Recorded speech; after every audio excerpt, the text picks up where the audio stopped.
আমাদের আজকের recipe oil free সোয়া চাং। তো চলো তবে দেখে নেওয়া যাক কীভাবে রেসিপিটি হচ্ছে। প্রথমে সয়াবিনটা সেদ্ধ বসিয়ে দিয়েছি, 5 মিনিট সেদ্ধ হতে দেবো সয়াবিন সেদ্ধ হয়ে গেছে। এবার সয়াবিনগুলো ভালো করে ধুয়ে জল ঝরিয়ে নিয়েছি। সয়াবিনগুলো হালকা ফ্রাই করে নিচ্ছি।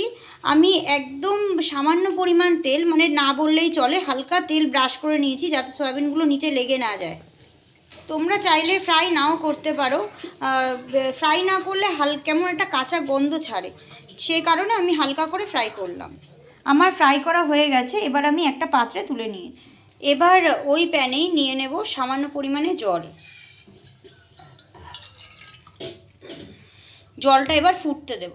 জল ফুটে গেছে, এবার আমি এর মধ্যে দিয়ে দিলাম জিরে, আর দিয়ে দিচ্ছি গোটা গোলমরিচ।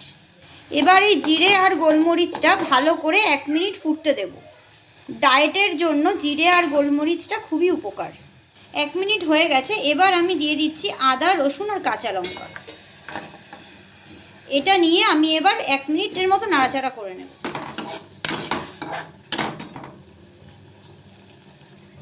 আমি কিন্তু ফ্লেমটা একদম লোতে রেখেছি। 1 মিনিট হয়ে গেছে, এবার আমি পেঁয়াজ আর টমেটোগুলো দিয়ে দিলাম। এরপরে আমি একে একে গুঁড়ো মশলাগুলো দিয়ে দেবো। গুঁড়ো মশলার মধ্যে দিয়ে দিচ্ছি ধনে গুঁড়ো, দিয়ে দিচ্ছি হলুদ গুঁড়ো, কালারের জন্য দিয়ে দিচ্ছি সামান্য পরিমাণে কাশ্মীরি লঙ্কার গুঁড়ো, আর দিচ্ছি স্বাদ মতো লবণ। এবার সামান্য পরিমাণ জল দিয়ে দেব। এবার ভালো করে নাড়াচাড়া করে 10 মিনিটের জন্য ঢাকা দিয়ে দেব। 10 মিনিট হয়ে গেছে, এবার আমি ঢাকনা খুলে দিয়েছি। তো এবার আমি এটাকে আরেকটুখানি ভাজা ভাজা করে নেব, আর ঢাকবো না। আমার ভাজা ভাজা করা হয়ে গেছে, এবার আমি গ্যাসের ফ্লেমটা অফ করে ঠান্ডা হতে দেব। মশলা ঠান্ডা হয়ে যাওয়ার পর এরকম একটা স্মুথ পেস্ট তৈরি করে নিয়েছি। এবার ওই একই প্যানে আমি এই স্মুথ পেস্টটা দিয়ে দেব। এবার সামান্য পরিমাণে জল দিয়ে দিলাম। এবার এটা ভালো করে মিক্সড করে নেব।